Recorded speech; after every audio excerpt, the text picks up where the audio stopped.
Hey, yo, it's me, Pops Van Marmalade, and you're watching the Comics-Related Madness Network. Huh? So come get some.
Fairview's coffee has mysteriously gone missing.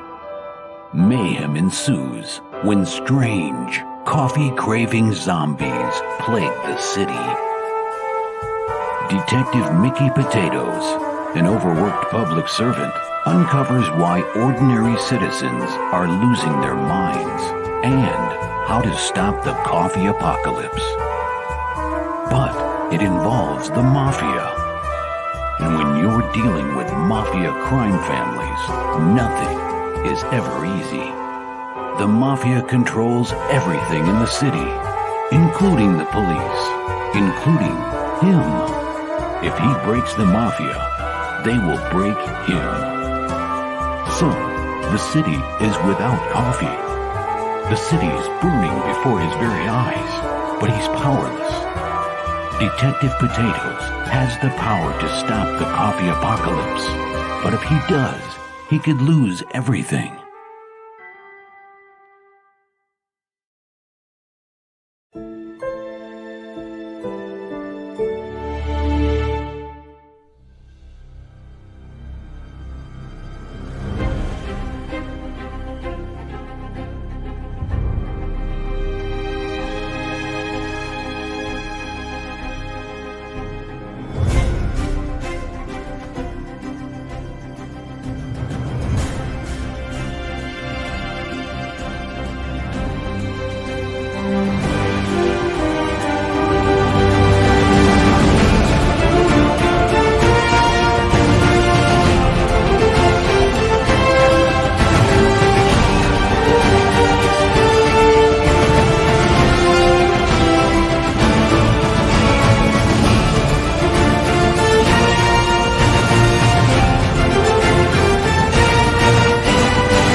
The writer and creator of numerous comic books and graphic novels, including Nightmare World, Tales of Mystery, Brave But Not Dead, all kinds of stuff. And I am super excited for you because you are getting to watch right now, right this moment, out of all the things we're going to be doing, you're getting to enjoy and revel in the Madness Comic Network. And that is awesome. Thank you for being here.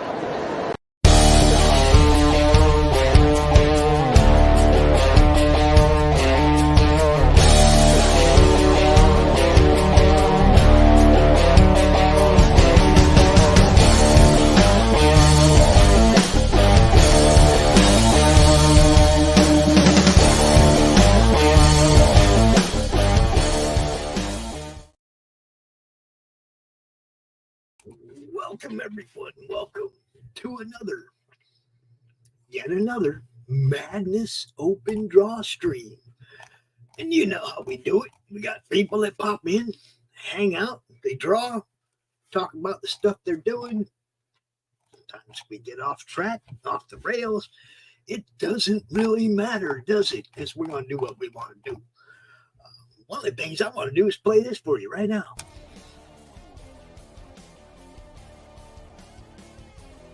Just wanted to give you all a heads up that right now you can add the Madness Network to your Roku account right there by roku.com account, add Crom 2. Check out our preview. We got 10 of our highlighted shows up there for you to check out. Some of our best stuff from the last 4 years. Look, it's hard to pick 10 out of 2,600 videos, but we did it. And check it out. The campaign is launching soon, so be there. Peace. Be there. Yeah. As soon as we get one little more detail figured out, we will be putting the sign-up page up. We'll be ready to do this thing. All right. Got some people in the backstage. Going to start bringing people in. Let's see. Who do we got here? Oh, dang. I know that dude. Hold on.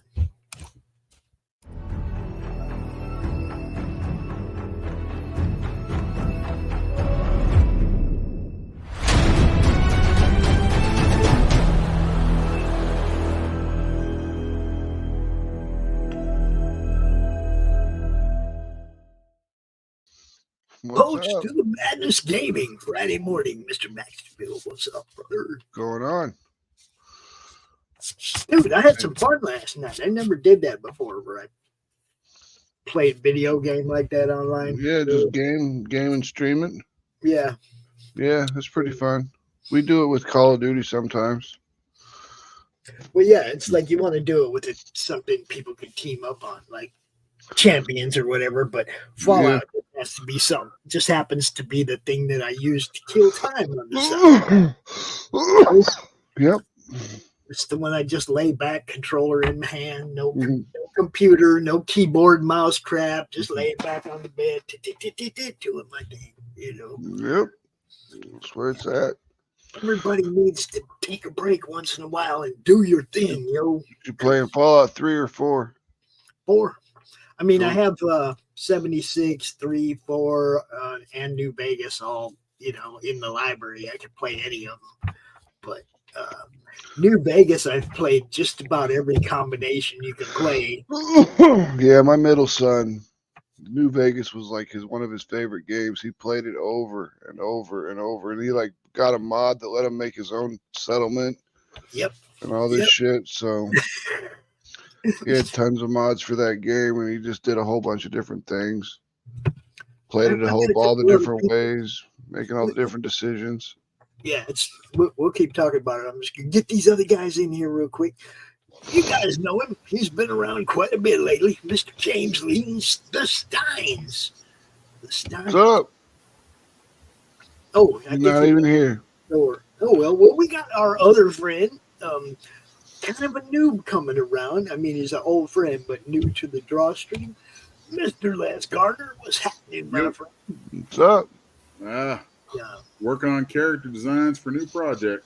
He is giving us the share screen, so check this out. Go ahead and tell us a little something about this, Les. I like the armor. That's cool. It's a character named Darkling. It's this hilarious sort of project that I'm working on with a guy named Charles Moissant. Imagine a battling heavy metal band made up of 5 female bards in like this crazy space opera sort of, I would say like Warhammer meets Spinal Tap with hot chicks. So something out of heavy metal.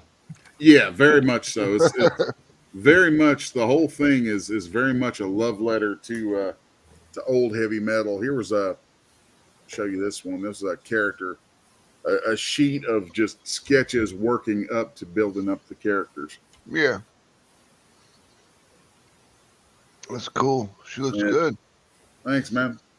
I love the that stuff, man. The old heavy metal stuff, and a lot of nods. There's actually a lot of nods and a lot of stuff that I'm doing now to old Vampirella. Yeah. And not the new stuff. I mean, No, the Warren stuff or the Yeah. Harris stuff. Which one you gonna? Which one you? the Warren stuff from back Yep. in the day, man. Esteban Maroto. Yep. You know, it's Love hilarious because whenever somebody's talking about comics, it's like you almost always hear this now. Not the new stuff. Yeah. Hello, everybody. It's Sorry like- about that. I had somebody at the door. It's cool, James. How you doing, man? I'm doing well. For once, I'm not drawing the Steins. That book's done, so it's all at coloring right now. So that's really good. But tomorrow is our last day. Tomorrow is the last day of the campaign. So if you haven't got your books yet, or you haven't got original artwork yet, get over there right now and get it. Dang, them dogs, man. Them Yeah. dogs on the steps are horrible. We got hardwood stairs, and dogs would run up and down them. You know, oh my god. Okay, try saying that again, James, so I can hear you. Okay. So the Steins is closing out tomorrow. So tomorrow is the last day. So if you haven't got your books, or you haven't bought any original artwork, you need to get over there now and do so, because after tomorrow, that's it. All right, you guys heard him. He's going to drop the link in the chat for you. You guys heard him. Stein's final 24 hours. In the backstage area right now, we have a returning guest, a good friend, Mr. Christian Zappo. What's up, brother? What up, What's going dude? on, guys? What's up? I love when we got art to look at. That's why I love this show, man. All kinds of different stuff just popping off the screen. That's the way I love it. There you go, yo. Check it out. Stein's Rise of the Vampires. Go over there and check it out. Last day. Yep. Tomorrow. Actually, we got about 36 hours. So it's a day and a half. Semantics, bro. It's I instant. understand. All right. So one of my sponsors has a campaign out as well. And I just received the video for it. So as soon as I get it loaded in here, I'm going to play that bad boy. Because we got to take care of our sponsors, guys. Always take care of the people that are taking care of you, man. Serious business. No matter Fire what. it up. Fire it up. Fire Whether it it's a up. sponsor or it doesn't even matter what. Just take care of the people that take care of you. Christian, you are muted. There you go. There you go. What's All going right, on? I'm gonna play this real quick, and then we will get back to the show. But check this out from Committee Comics, yo.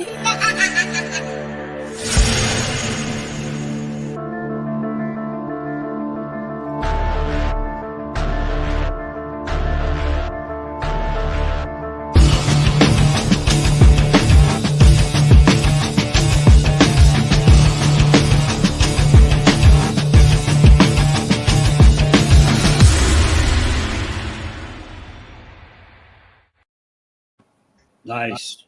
There you go, guys. Thanks, Morgan Quaid. Morgan Quaid jumped in and saved my boy Thomas. I told Thomas, you need a video. He's like, oh, call Morgan, call Doc, call somebody.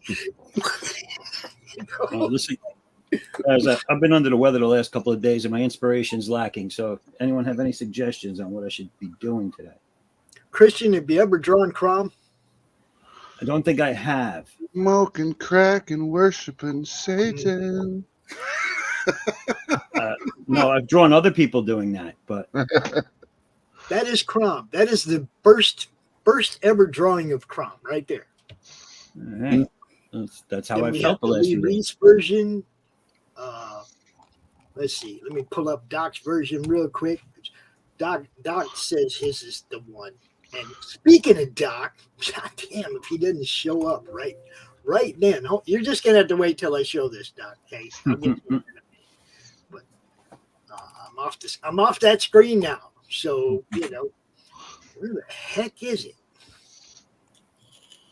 Crom art. There we go. Found the right file anyway. Now we got a million of these. Yeah, here we go. the Doc Blalock. The Doc Blalock. Come on. There he is. That's our dude right there. What do you say, Doc? What do you say, brother? Kind of looks like Doc. It's the definitive Crom, baby. She's got a Doc's hairline. Yeah, it's like Doc with hair coming out of his ear. I don't know, Max. That looks more like your hairline there, buddy. No. The one thing I could say that if Doc had designed this character, he would not have had blue hair. Well, we know how he keeps his hairstyle that way. Yeah. Snot. I'm just saying, with your love for Lots of blue-haired snot. land whales, I'm sure if you had designed Crom, he would not have had blue hair. Nah, the blue hair's fine with him. It works with Crom. He's doing it ironically. Yeah. Well, he comes by it naturally. Yeah. I mean, How are you guys? How are you? Good. Good. What's going on? Not you, Max. You took a shot at me as soon as I walked in. Fuck off. I know. That's right. I could say something about you not coming back to play Champions last night, but hey. Oh, yeah. I'm old and frail. Leave me alone. You're all like, let's play this game, let's play this game, and then we got it all going, and then he doesn't come back. Did you guys see the news about the storms that rolled through Tennessee? Yeah. Yeah. That's not the Chrissy. Yeah. We got a little piece of that around 3 a.m. And let me tell you something, buddy. I know it was 3:30 because I checked the time as soon as it happened. I heard the loudest sound I've ever heard in my life. There was a thunderclap that shook the house like God had thumped it. Huh? Ladies and gentlemen. Where this hit? Because I live just about 45 minutes north of Tennessee on the western end. Ohio or Kentucky? I'm in the western tip of Kentucky. Yeah, Kentucky got hit too, but it was a little more toward the center west. Yeah, my South Center. You know Sam from Sonoma Publishing, Sam Clinton. Yeah. There was a tornado that hit 2 miles away from his house. Yeah. Carissa Grant, our good friend Carissa, what's up, Q, was at a con. What's up, Doc? And they made everybody get into the stairwells and in Nashville. Oh wow! So, see, I live in a place called Hickory that's between Paducah and Mayfield, Kentucky. And Mayfield, just a couple minutes south of me, got hit in 2020. Was that town? I mean, they obliterated over half the town. Yeah. We had one here last January, so it hadn't even been a year yet, that wiped out a good chunk of our little town, including a lot of my property.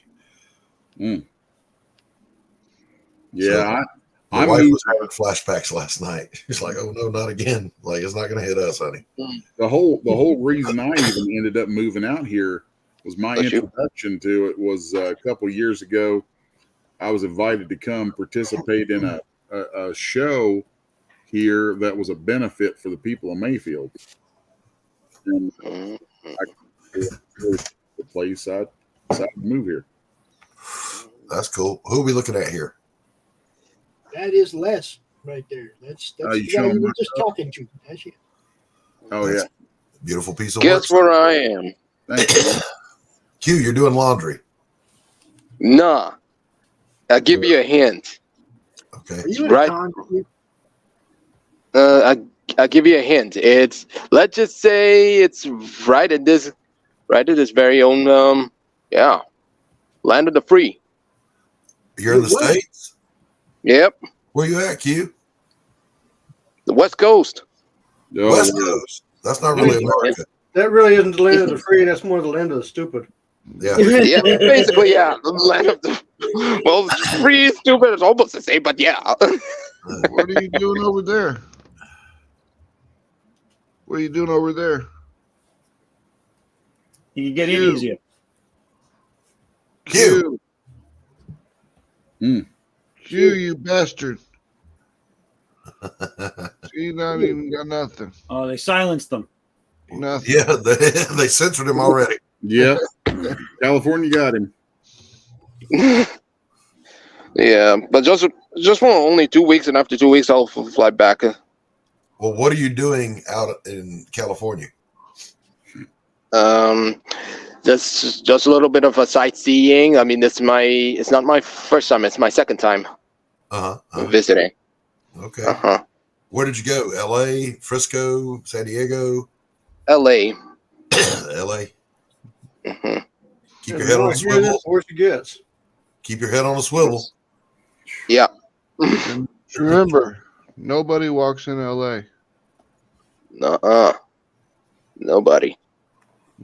And the funny part is, when I was yesterday, I was on my way to do the little groceries on my way to Trader Joe's, and then there's some weird ass individual, kitchenette, weird ass individual dressed in red, in red dress, and this guy beating up the chest like some sort of King Kong, and he yelled the whole neighborhood saying, "Fuck all y'all, I'm gonna lawyer up." I went, "What?"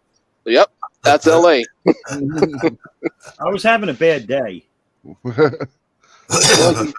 Welcome to America. America. Yep. So, Les, who are we looking at here? It's a character named Darkling Unheimlich. All right. Yeah, it's a part of a pretty goofy project. I've never. I got maybe a bad habit of doing so much stuff that's like always super serious and shit. And I'm working with a gentleman named Charles Moissant. And Charles is an awesome dude. He's been kind of around the comic book world for 20 or 30 years now. And he's hit me up with this thing a while back. He was like, wanted to do something that's kind of an homage to old heavy metal type stuff. And frankly, I've done so much stuff that's like, the book that I had out a couple of years ago was Apocalypse Girl, which is my baby, that I was the writer, penciler, inker, letterer, colorist, and cover painter on that damn thing.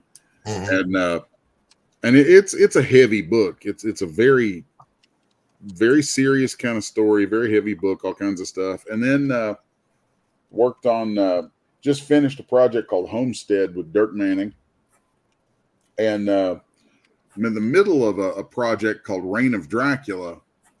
So it's like I'm doing a lot of this kind of hard horror stuff, which I really love. But then when Charles was like, "Hey, would you be interested in doing this, this thing?" And he describes to me something that I would take his description and break it down as if you took Warhammer 40K and let's say like a combination of I said something a minute ago about it. It was what did I say? It was Warhammer 40K plus I'm drawing a damn blank. It's okay. That happens to all. Warhammer 40K plus D&D with hot chicks. Yeah. And the whole thing is this like group of female bards, and they like, or actually I'd say Warhammer meets Deathclock. Like if you ever watched Deathclock, Metalocalypse.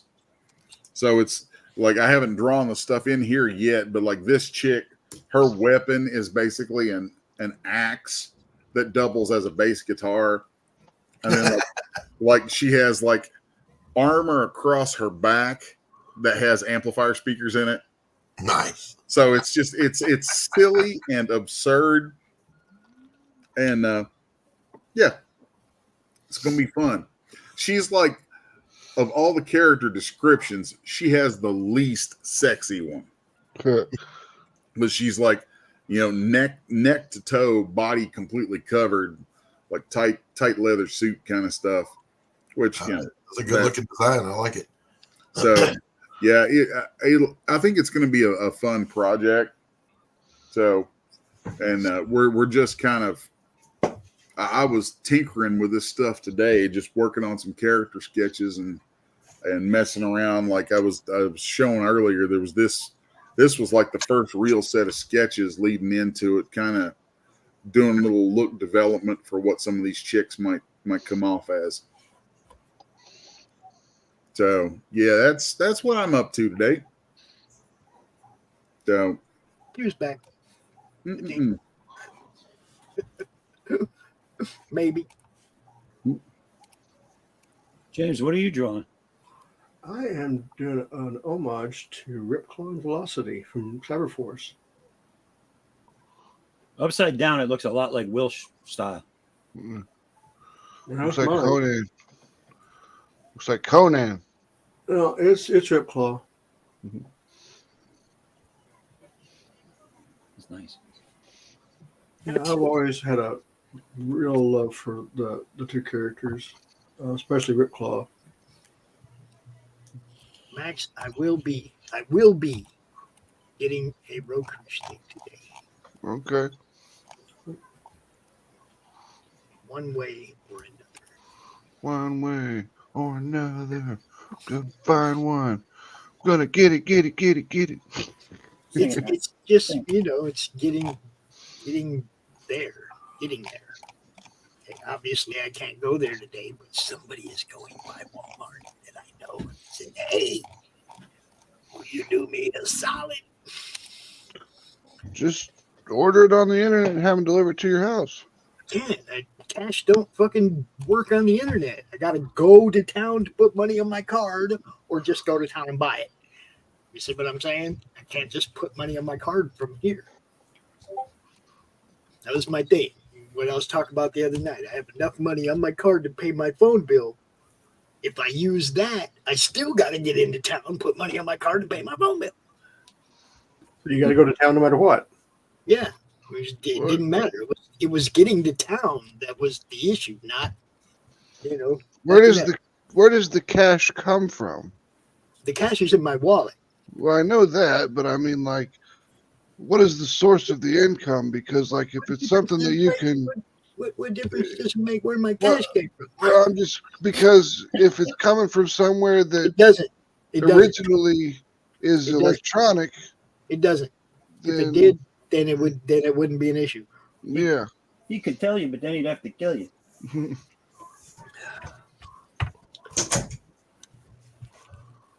I'm one of them people that still accept cash. Sorry, Carl.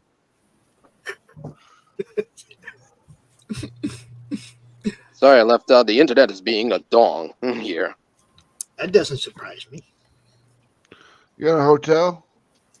Yeah. Yep, that's why. Hostile. Yep, that explains it. It goes, it comes, and it goes. Mm-hmm. You're on the run in California? On the run. Who isn't? Yep. That's true. Keep it moving. Even when if you don't run, they'll every catch evening you. I simply heard a popos run. No, I don't run. But every time when the police sirens or firefighter sirens make that particular noise, it reminds me of GTA 5, the game, Grand Theft Auto 5. Yep. They only go off for parades in California. Could be Trevor Phillips. Yes, it's not like the police are actually enforcing the law. They're just it's just a parade. Testing the equipment. Yep. You run this siren test, make people scared for a second, and then we'll turn it back off and let them rob the store. Mm-hmm.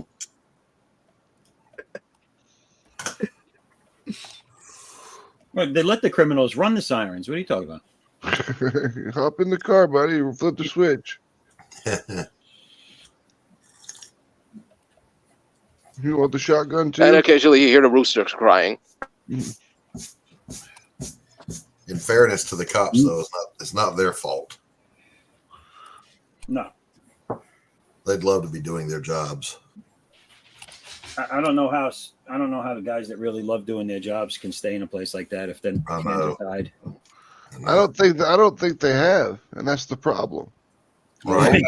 There's 3 left. Yeah. A lot of them come over here to Kentucky and Tennessee. We see We have had several here in Dallas too. Yeah. There's Well, actually at the airport, not Dallas, but at the airport. I know at least 3 that quit Manhattan for us Mm-hmm. personally. Yeah, there's been a huge exodus of Leos going to red states. Yep. Red cities, I should say.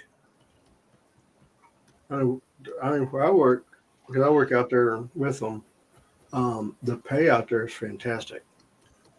And you don't have to put up, the main thing you don't have to put up with is domestic violence crap. Hmm. Well, you're in an international airport, so you're dealing with other stuff.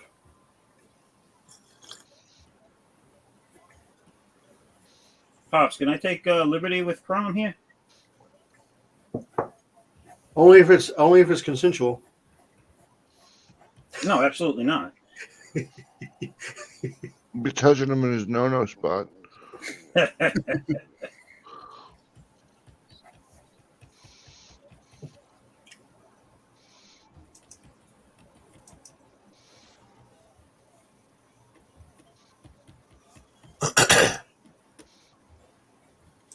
What are you drawing, Doc? Not a damn thing.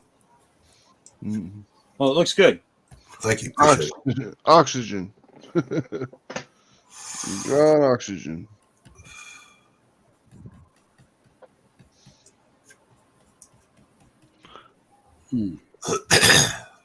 Q, you brought that piece with you?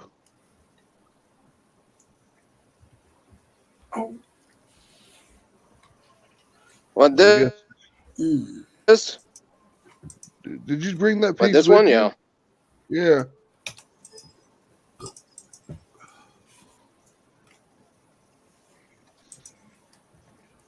What do you mean this piece? You mean the sketchbook? The thing you're drawing. Yeah, that's his whole book. He takes it everywhere he goes. Oh, okay. Smart man. That's my book, man. My book. It takes me everywhere. Mm-hmm.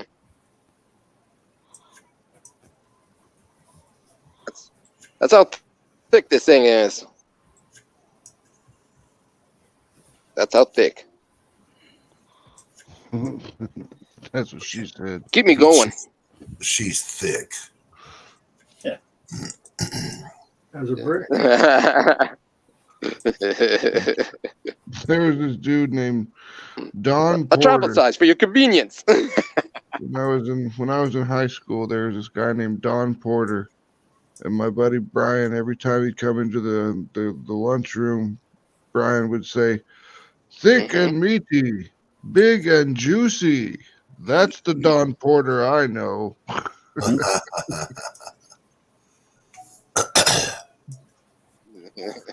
He was a big dude. The funny part is when I'm taking a flight from a transfer flight to here, the flight number, I couldn't believe it. I kid you not. The flight number was 69. If you're us, It's a perfectly good number. Hold you're on. us. Yes, What- it is. It's a perfectly good number. No, I'm saying, how do you get on that plane and not join the 5 Mile High Club? Mile High Club. No, the 5 Mile High Club. Most planes, you can't get out the seat till they're 5 miles in the air. It's like It's the Mile High Club. 1 mile up is only 5,000 feet. That plane's still going up. You ain't getting out the chair and going to the bathroom right now. I'm just saying it's called the Mile High Club. I know, but it's stupid. It doesn't actually. It's the 5 Mile High Club. Hey, Pop, you switch that over. I've got my camera on, but I'd rather have my artwork on here than my damn face. Yeah, well, I mean, I just switch through them. I don't keep it here because then nobody else's stuff gets highlighted. I got to. Oh, no, I wouldn't. Oh, you don't want to do that. Put your avatar on. Stay here so you can still talk. And when you get high, you Turn your never camera off, bro. Just turn off your camera less. That's what I was saying. That's why I was showing him that he goes away.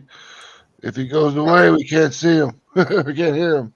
Oh, well, yeah. I since I'm doing a screen share, I guess it won't kick that over to be what's going on the side here. No. But you can, if you don't want your face on, turn your camera off. That's cool. You know?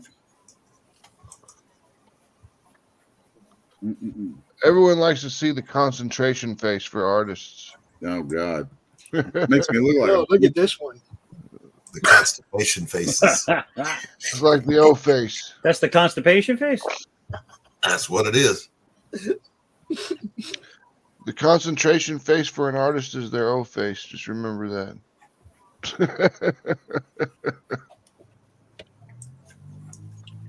Just sitting there, staring real intensely, chewing on their lip.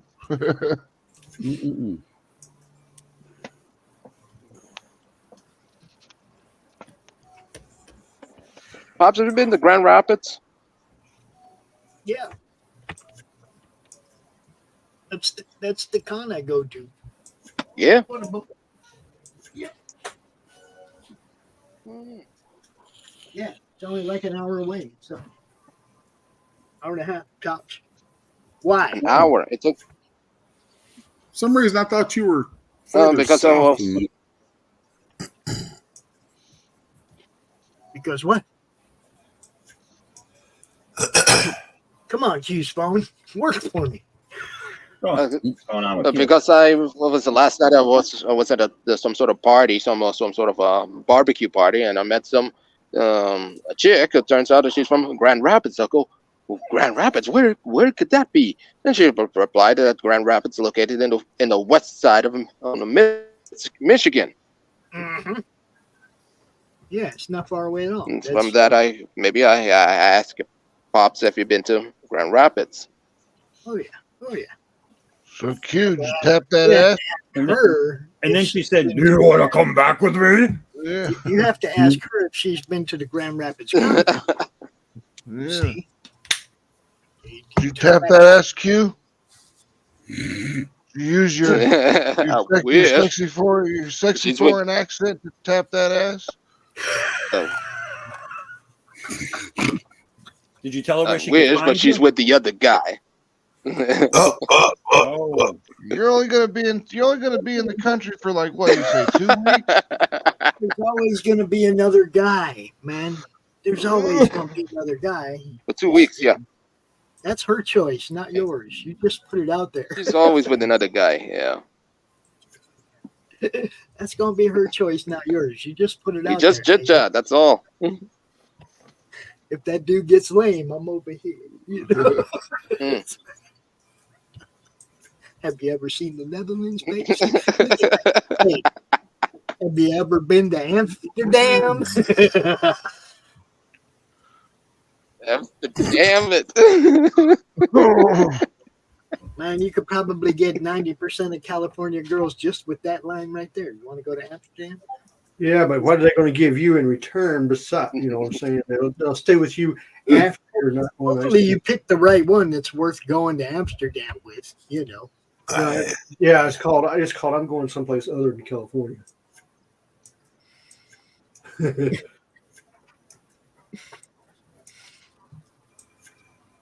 If we all picked the one we knew was the right one, we wouldn't have all these wonderful ex-wife stories. Amsterdam Nation. I don't even have that, so I don't have to worry about it.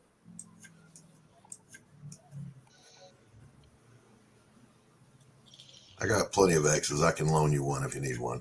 No, I'll stay happy and single. Thank you very much. Yeah. I can put one away for you, Doctor. I had my fun when I was younger. Thank you very much. And the U.S. government saw that. Me too. That's why I ended up with exes. Yep. Bless you. Yeah. I got 2 of them, and I had to swear off redheads because they were both redheads. Oh, Max, same. Same. I see a redhead now. I don't care how hot she is. I run. Yeah. Dude, I mean, seriously, I was at the dispensary one day, and this girl comes in. She's just beautiful, red hair. And I was like, oh, not going to talk to her. I was going to ignore her completely. Brianna, link is in your Twitter if you want to join us. We'll be here for an hour and a half. And that is the dead honest truth. Dude, Yeah, man. Yeah, same. I've had quite a few redheaded girlfriends, The trick is not to marry him, guys. Yeah. Yeah, it was like eating peanuts. Once I started, I couldn't stop. Yep. Hey, I love redheads, and it's but man, I know. Okay, you don't look. Dude, I'm drawing. If you don't have a first wife, you don't have Thank you very much. If you don't have a first wife, you don't have an ex-wife. The word that gets you in the most trouble is okay. Yeah. You want to go out? Okay. We should get married. Try to Okay. feel better, sweetheart.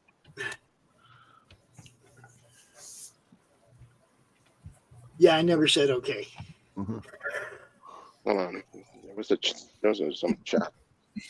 I was the one suggesting the things to do, not the other way around. Okay. Exactly.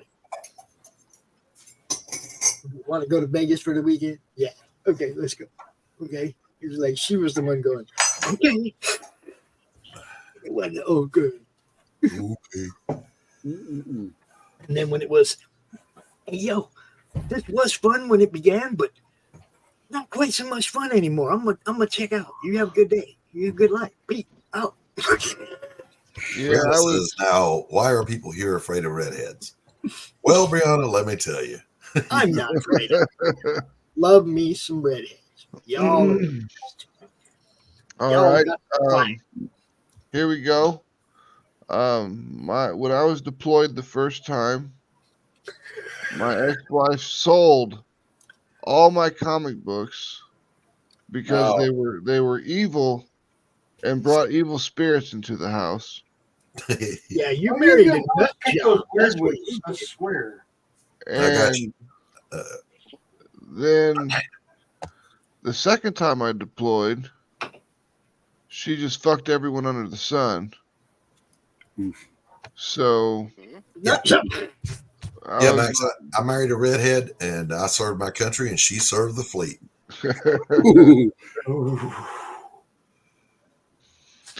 But yeah, Damn. the second one. Okay, The the second first one- thing you do is not get married. The second thing you do is Damn, not get Doc. married, but leave. Second one was Big Cheater too.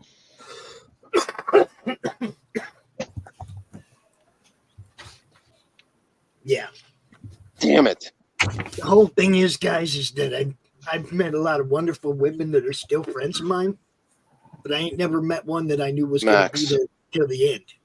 And that's all that matters, is meeting one that you know is going to be there till the end. Mm. And if you don't, you know if you met her or not. You Yep. know. I'm with her now. I'm done. After my second divorce, my dad, like, we were walking out of the courthouse, and my dad's like, "You should he said, you should probably stop doing this. You're not very good at it." and that's the whole thing. I knew I wouldn't be good at it because I hadn't found the one that I knew would be there till the end. And I'm not doing that thing until I find the one I know is going to be there till the end, right? You know? That's a hard damn thing to find. As you get older, it's not so hard. No, as you get older, it's like, why the fuck That sounded like a personal problem. man. I mean, now that when you get past a certain age, you're like going, you know what? I'm happy being alone. Yeah. Leave me the First world fuck up. problem. Yeah, that's not my problem. Jim O'Reilly just sent me a message. Said, what time is this, Pops? Dude, the time is now. Is It's Jim always. is Jim coming? Jim's Well, awesome. I hope he's coming. I don't know. You just asked me what time we're, and it's like, dude, we're always at 1 o'clock Eastern. Always. This is one show that has been consistent for almost 2 years.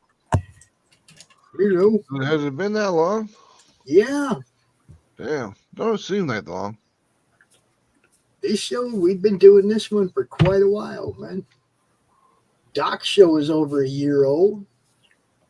Is it?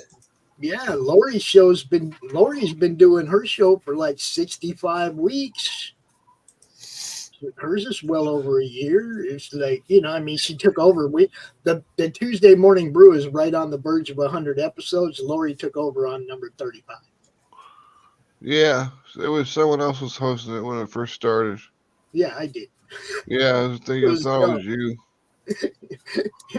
I think me and Doc just tried to make a morning show back then that would stick, and it really wasn't until Laurie took over that it started really doing well.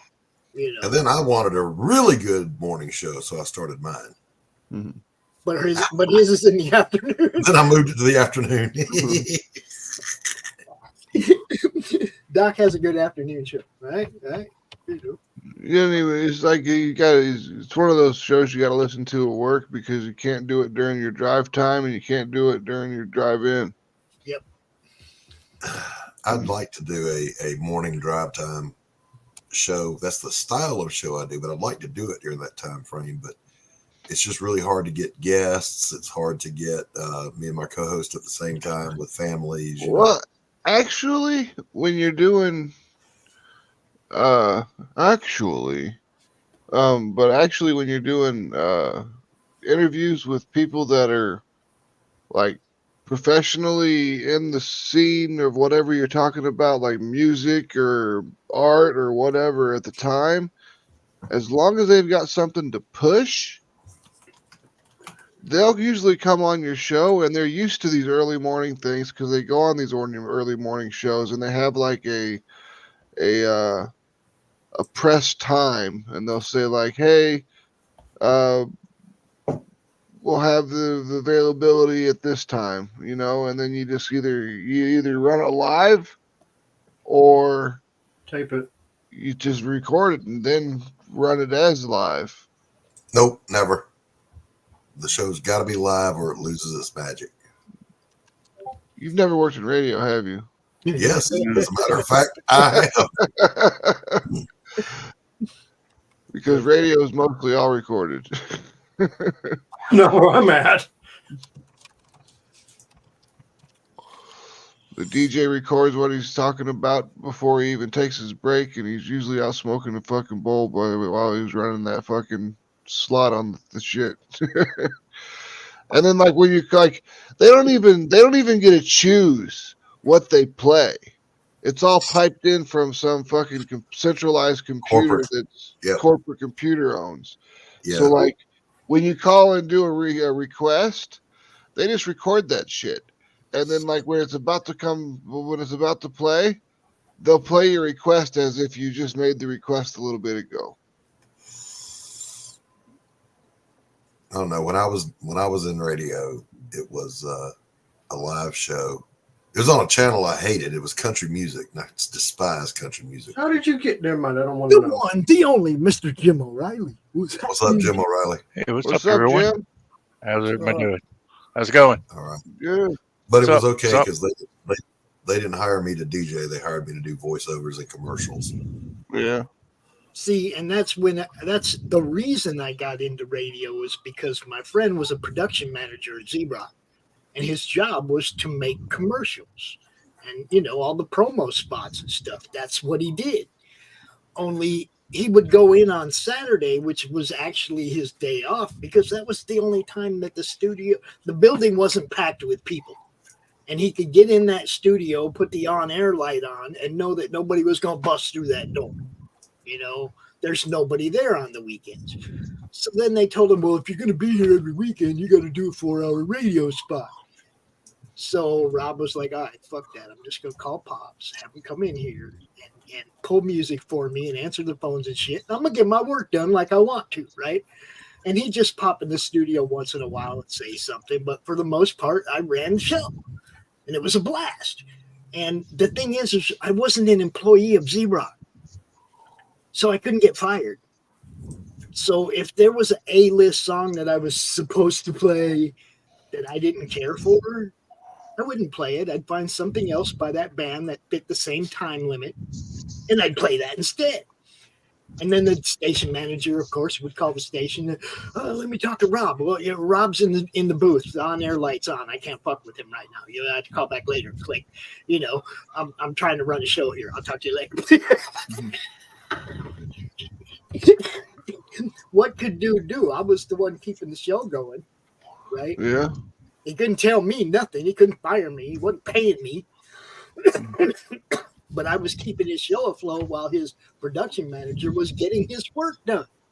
The dude just came to the realization that I would stick to the band, but if the A-list song sucked, I wasn't going to play it.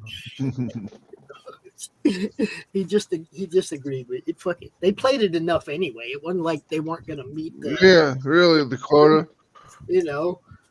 Fuck, once in a while, play something else by that band. Let people know they've done something else. It's like, they don't get to choose what they play anymore. It's all just piped in off the internet. It's crazy. It ain't even real radio anymore. No.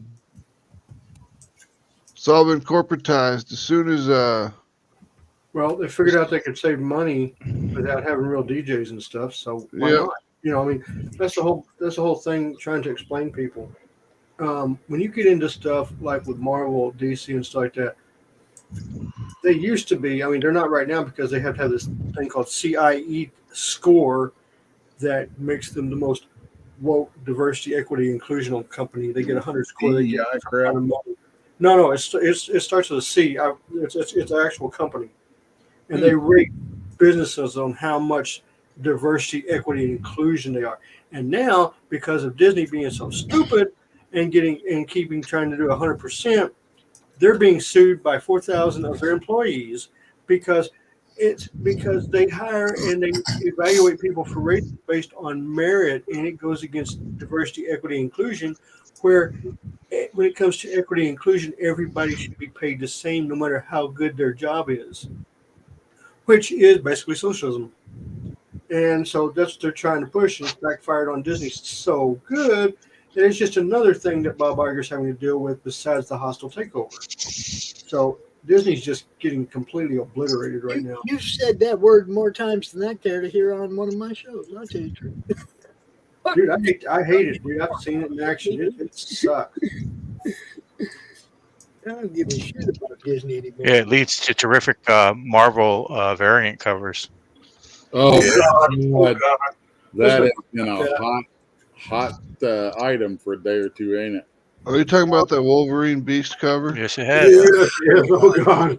Oh, Yeah. my God. Is it just me, or did Beast's mouth look like it came off of one of those Cartoon Network shows, like the recent ones? Yeah. Really primitive. I'm proud of Jim. Hold on. I'm fucking proud of Jim. Jim went out online and said, hey, assholes, I work so much harder and do so much better than this shit that you're pushing on the fans. You suck. Sure. I loved it. It was great. There's a lot of people who do a lot better than that, and nothing Wolverine. against that artist because he is capable of doing good work. I've seen his other work, but it's really comes down to editorial. Like why didn't somebody in the editorial say, "Hey, no, we're not going to print this"? That crap. Someone said okay to that. Yeah. That's what gets what kills me. Yeah. Look at it, just me, and I'm not even that big of a big deal, but I can sit there and look at it and I'm like, okay, Wolverine's proportions are all fucked up. Beast looks like a gorilla. Beast's mouth. Dude, The whole face looked bad. The whole thing looked bad. Oh, God. Wolverine's claws are too short. And What kind of body is that anyway that they put on Wolverine? He had no armpit. Yeah, I mean, it was. The anatomy on that was freaking. Yeah, I could. Go ahead, Jim. Come on. Anybody could beat the drawing up. That's not the point. Anybody can beat the drawing up, right? And that just hurts the artist. And that wasn't my point. My point was, where's your editor? Why isn't somebody pushing that back to him and saying, you know what, this isn't. Look at the How to Draw a Marvel book. How to Draw the Marvel Way book. Tell me that that's like in there anywhere. Go back to the drawing board. Make this a little better. Bring it back to me. It's the art director or the editor. That's what I'm saying. Meanwhile, you've got people who are hungry for work. I maybe criticizing could've. the artist He could've. by No, proxy, but I'm showing what the editor should have Yeah. seen. For me as an artist, I'm Oh, like, sure, what, sure. what Yeah, yes, artist yes. would Yeah. what artist would turn that in? Yeah, that's I what I'm mean, saying. and Right. is that Well, I haven't even looked at the name of the artist on that. If it's who I think it is, it's somebody whose work I typically like, and I'm just like, dude, what the hell are you thinking? I mean, that there's the editors are supposed to catch it, but it's like the artist should. It's like, come on, dude, be a little more self-aware. You know better than that. I was just proud of there's Jim a level for of that actually too. There's a standing up level for of his own art as well at the time. He's like, you could tell, Jim, you were a little hot. This Well- is like, man, come on, Well, it was because like I was at New York Comic Con and I went to a Marvel editor, and I won't name his name, but I'll give you a hint. He's been on a particular Disney show, and I showed him my portfolio, and he told me, "You're not quite there yet. You're not good enough." Wow. Damn. Is this the Yeah. same editor? I never told that story. I never told that story. No, not the same editor. I don't believe. I don't know. I didn't look at the movie. The editor I'll put it this on way. that book. I don't know. When the guys left Fort Myers Comics, that was the last day I decided I ever wanted to work for Marvel. I'm going to say it like this, Jim. Yeah. There are maybe 3 or 4 mainstream artists that are as good as you are or better. Maybe. No, it's No. Pops. No, There are a they're ton of all people that style, dude. are even indies that are. They're all drawing house There are style, even indie too. guys who are better than I am. Well, let's put it this I way, didn't Jim. Yeah, but There are people that are working for Marvel and DC right now who you just stomped the shit out of. Yeah, they I mean, suck. I'm not saying that you're better than everybody under the sun. I'm just saying that they're the No, work that's right. coming out of there. Like, look at anything like the X-Men. That should be a high B tier comic book for Marvel right now because it's not in the Yeah. MCU. But the art looks like trash, and the colors look like flats. That's what I'm saying. There's no Yeah. there's no work involved. There's no nothing involved. And then when you get to the talking head stories, you've completely lost everybody. Your art, dude, your art tells a story better than their writers tell a fucking story right now. That's how Well, bad it is. I appreciate that, and don't think that I don't appreciate the compliments. I do. It's just that again, the point No, is it's not that what you were the trying to editor of do. that book should have just he should have been all over that. He should have been like, look, you need to go back to the drawing board and redo it and bring us something a little bit better. Yeah. But then that's also the reason why people are complaining about the quality of books, right? So if you don't want people complaining, don't give them something to complain about. Yeah, give It's them. simple, you know? I mean, I've been saying that Marvel and DC needs better editors for what now, Pops? 4 years? Yeah, we've all been beating Yeah, this do. horse, and the whole thing is that it wasn't only dead 5 years ago, but they don't want it to come back to life. Are they still hiring editors out of what was it? I had read some time ago that they were getting editors from the New York Times journalism pool. Probably. I wouldn't doubt it. I could be completely wrong, but I that's something I was hearing was that they were hiring editorial staff out of that. They were getting editors from Lawanda's School of Barbery. Yeah. These editors don't know anything. Well, look, about like I said, any business that you run, if your employee is not cutting the mustard, you give them a chance. You give them 3 chances. They don't cut the mustard, you're out of there. You know what I mean? Get somebody else who knows what they're doing. And it doesn't matter about your race, your religion, your sex, I don't care if you're an alien. I don't care if you're what you are or what you do in your private life. It comes down to, can you do the job? Can you do the fucking job? Work? You can't do the job? Take a walk. Learn how to do the job. Come back. Yep. Meanwhile, you got people who are hungry, can't make ends meet, and they could use that, that paycheck for that cover. You know what I mean? Give somebody else a chance. It's sad. It really is. They've really gone, to me, the quality of Marvel is going down. Now, every once in a while, you do have some hits. You know, they bring back like Mark Silvestri back to DC. He does a Batman. That thing was phenomenal. The art was great. The story was great. It only And took it's 5 old. years to finish. Huh? It only took 5 years to finish, though. Yeah, it only took 5 years. Yeah, but the thing about But he wasn't on it. You know what I mean? He wasn't like on it until they said go ahead and do it. You know what I mean? And then he finished it and he got it out on time. You know what I mean? But the bottom line is, you got talent. There's talent out there. And instead of that, they're giving, that's a cover. That's a Marvel cover. Man, who wants to buy that? Now you got your customer, who's your store owner, who might have to put that on his shelf for it to sit there and collect dust. It makes no sense. Just makes no sense. Well, it'll probably be a $250. So that's my rant for the day, gentlemen. It was nice talking to you. I'm out of here. Y'all have a good night. Don't go nowhere. It'll be a $250 cover by the end of the week. Max's partner owns a comic book store. Okay. Yep. And a lot of the talk like is, retailers don't want indie comics, they're too hard to get, blah blah blah. Now, I'm not asking yet. Let me say what I'm saying first, then respond. All right. Look, retailers, they get this big ass thick book, and I've asked Johnny point blank, you look through every page of Diamond? Hell no, he doesn't. So what was I telling you, Max? If you're in Diamond, you got to make sure that people know what page that your book is on. So when they go into their retailer, they can go, hey, look in the Diamond book, page 287, man. I need one of those. Okay, if people don't know, if the retailers don't know, look, retailers don't got time to go look through Kickstarter hoping to find a retail tier. You got to tell them, hey, man, we got a retail tier on this campaign where we cut the prices down so you can get a bundle of them, right? But most of the PDF, check it out. If you think some of your fucking customers will like it, man, buy some of these. You got to do the work, guys. The retailers don't got time to come looking for your book. They just don't.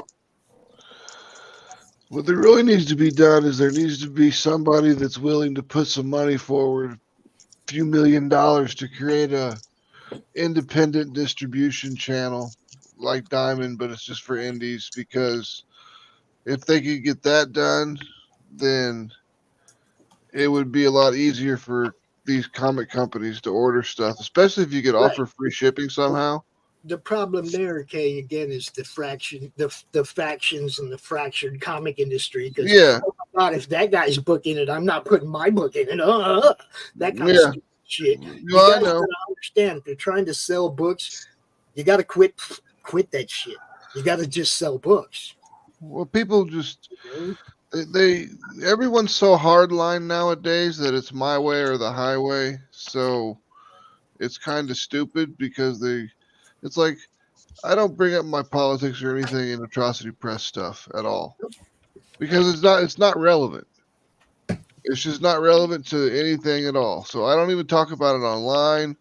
I don't do a whole lot of anything with it. I used to follow politics religiously, and now I just kind of like let it go, because I came to the conclusion that there ain't shit I can do about it. So I'm just gonna go ahead and live my life until I'm dead, because I've only got a few years left. So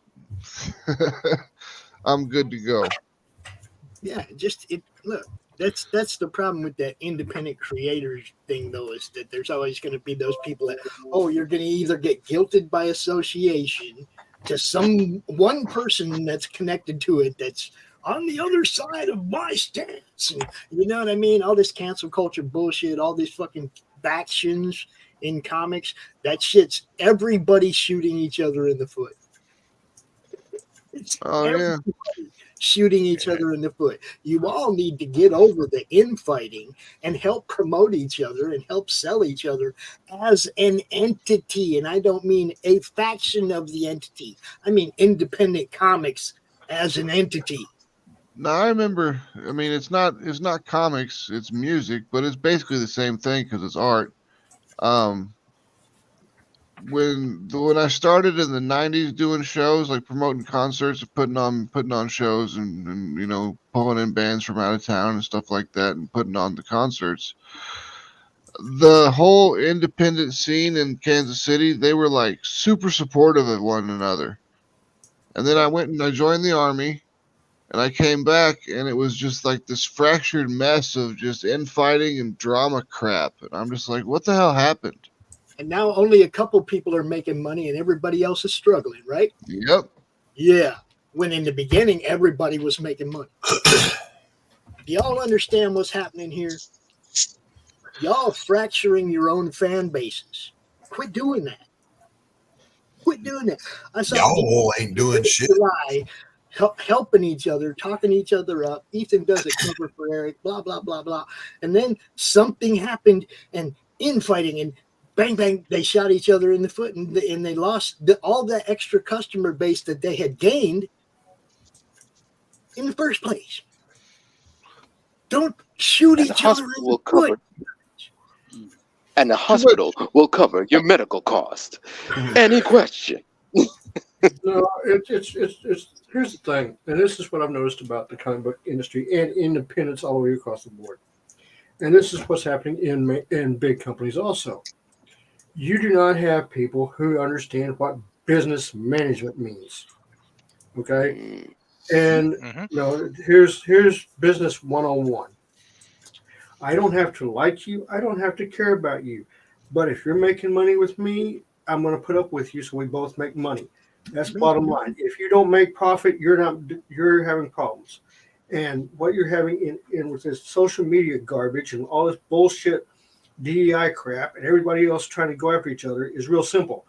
Unless independent markets gets together and sits down and say we have to work together to put out the best products we've got because the big two are complete brain dead morons, we could make some serious money and we could all live pretty happy. But instead, you have this little group over here who hates this little group over here, who hates this little group over here, and nobody's doing it. Pretty much what I said, yeah. Yep. Pretty much what I said. I mean, it's, as Pete says, it's the high school cafeteria. Yep. And it should be everybody in the auditorium listening to the principal. Doing it right, guys. Look, it should be one entity. If you really want this thing to grow, y'all got to work together in some way. And basically, that just means quit talking shit about each other on social media. That would be a great step forward. Quit the trolling. Quit talking shit about each other. Do your best.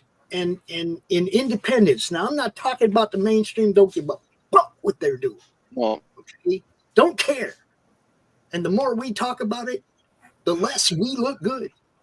Look good through your product, not through talking, not through talking about anybody else anymore. We got to quit comparing indies to the mainstream because the mainstream can't hold a candle to what I see in indie comics. What I would add is, as they say in the Hulk, most people who don't understand how business works don't also understand the difference between competition and healthy competition. Co-opetition. Right? There's a thing, you want competition, you want healthy competition.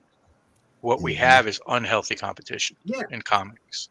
I like co-opetition. Anybody who works for Marvel and DC should be able to work as an independent. Anybody who's an independent should be able to work for Marvel and DC. You want competition. It's healthy. It's normal. It makes the market drive. When you don't have it, things fracture, and they become what they are. You have a group of people who can make money, and then you have a group of people who can't make money. And that's what we're seeing in the independent group, because people don't understand that difference. People can't put down their differences long enough to work together for the end goal of making money. And you guys can't compare sales. You can't compare your indie comic sales to mainstream comic sales either, because they have a huge corporate conglomerate and marketing department behind what they're doing, and you don't. Well, okay. You don't have millions of dollars and people making movies of your IPs and shit. You're not getting that kind of fucking grab. So don't expect that kind of grab. Work toward that kind of grab. Yeah, hold on for just 1 second. Let me explain something that a lot of people need to understand. Okay, one, I'm one of WB's investors. Okay, I have actually get the reports from Warner Brothers about stuff. I am the shareholder who's been raising damn hell at their meetings about DC Comics. Now, I will say this about DC Comics because I know what the numbers are. DC Comics do not get any royalties off the movies. That means the movies stay with Warner Brothers. They do not go back to the comic book company. The comic book company right now, the comic book company right now is in a financial situation that if Warner Brothers did not own them, they'd be filing Chapter 11 right now. DC Comics is hemorrhaging money like you wouldn't believe, and their sales are garbage. I have been screaming and yelling about it for a year. Now, I am fixing to send them a proxy notice to David Zaslav. James, let me interrupt you for 1 second, please. Les has to leave. Want to say goodbye to Les? I'm sorry. Great day, my friend. Thanks for coming out. Peace. Later. Take care, bud. Take care. Take care. Hey, have a good one.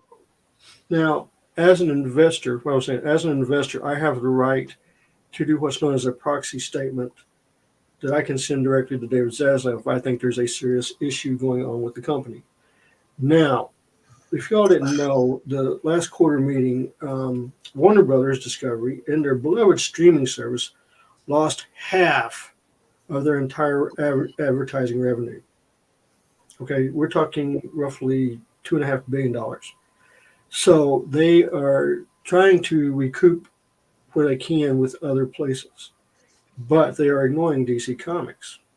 So I have a master plan on how to fix DC Comics, which I'm going to send David Zaslav as a proxy statement that if I need to, I can take to the investors for a vote. Meaning I can go past Jim Lee, I can go over Jim Lee, and there's nothing he can do to stop me, which is what I'm working on now. So yes, there's fixing to be, if you think Peltz and promoters having a war at Disney, you're fixing to see some fireworks at Warner Brothers too. It can only help. That's my goal. Look, to me, it's just like I said, man. I'm not worried. I'm trying to help indie comic creators because they have better product. Right now, this is the way it is. I'm sorry, Marvel. I'm sorry, DC. I'm sorry, Valiant, Image, Dark Horse. You guys have become blah. It's Sunday comics. It's the Sunday paper comics. It's not comics anymore, guys. The indie people are putting together stories. I think, art, you know. I think too that people think that comic industry is going to die. It's never going to die. No. People will always make this medium. This medium will always carry on in one shape, way, or form. It'll evolve just like anything else. I don't think the medium or comics itself will ever die. You'll just see a change, and what that change looks like and how it'll affect people. You know, it's all going to be on an individual basis or company basis. That's just never going to die. But I mean, it's not. I don't think it's ever going to revert back to what it was either. I don't think Marvel and DC are going to change because they're not just Marvel and DC anymore. Exactly. They're Warner Brothers and Disney. They're a part of a much bigger company, and it's going to shape what they do. Whether you like it or not, that's the reality. It's just not going to happen. But unfortunately, I think that I'm sorry. I think unfortunately people are going to suffer for that. You know, the comic book readers. I think more stores are going to close. You know, yeah, I think that's inevitable. Or they're going to change their model. You know, they'll do more gaming type things. Manga is also huge. Take over Valiant. I see. I see in the next 5 years. These are my two predictions. In the next 5 years, Disney will own Hasbro. And in the next 5 years, comics will be mainly digital, and floppy comics will be like a record. It's be like a collectible thing just to own. And or they'll move into the graphic novel space. Yeah, it'll be more of a graphic novel space where you'll give a creator, make this 90-page, thing, and let's put Yeah, it I out mean from that, Marvel. and that'll probably be that- what they'll that's be what you doing saw. for books and stuff like that. What's going? And here's the But thing about, it'll be the death of the American floppy. well, here's the thing about digital. If you didn't know, Amazon is shutting down Comixology. Yeah, there's Global Comics though, and that shit is killing it. But Those guys hold are on, killing it. I'll just hold on. But here's the thing that's going to have to happen. Okay, the price point, and this is something that I've been complaining about. There has to be a redesign of how the comic book companies, and I'm talking DC, operate and work. The way they're doing their books and they're pricing their books, it doesn't work. And I'm going besides the stories and art. I mean, we all know that sucks. But the model of 24 pages for $5 is butter shit. And what I mean by that is, when you have a manga, which is 100-something pages, that sell for $9.99, there's a difference. You need to have the books set correctly. You need to have them published correctly. You need to have them priced correctly, and you need to have it distributed correctly.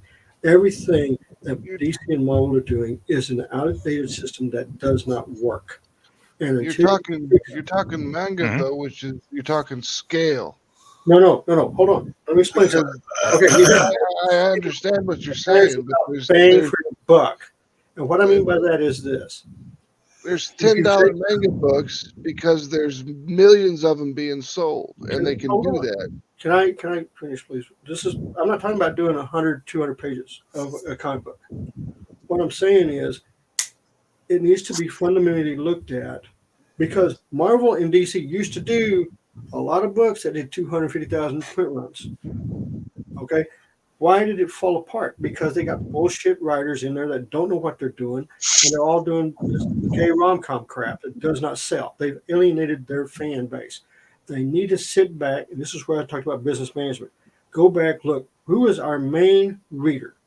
I don't care what their demographic, I need to know what their demographic is. If it comes out that they're middle-aged white guys that are conservative, we need to cater to them. Screw the minority, screw the fringe people. We need that 85% group to buy our books. That's the main problem they have. They have alienated a major portion of the comic book business for fringe size, and it's backfired. Now, on independent books, the thing about independent books, yes, they're going to be around there like that, but to have a stable, healthy comic book industry, you have to have something that is constantly coming out, and you cannot wait 6 to 8 months or a year for one issue at a time. It's just not that good. It won't. I mean, indie comics on Indiegogo and Kickstarter, they're going to be there no matter what. But to have a healthy comic book industry, you got to have some other stuff. That's just the facts. You've got to. I know for a fact that I don't read digital comics. The only time I ever look at them is if somebody sends me a PDF to proofread, because then I'm working. Because when I sit at my computer and I'm reading comics, I'm working. Okay, it's just the way it is. I am a collector of comic books, not digital files. Digital files, man, your fucking hard drive burns up, you're fucked, or whatever. I mean, the grid goes down, the power goes out. Power goes out, you're reading comics today. Nah, that's not true anymore, Pops. Things are going up on the cloud, so your individual thing stays on the cloud. Your computer can fry. You get a new computer, you have all your files back.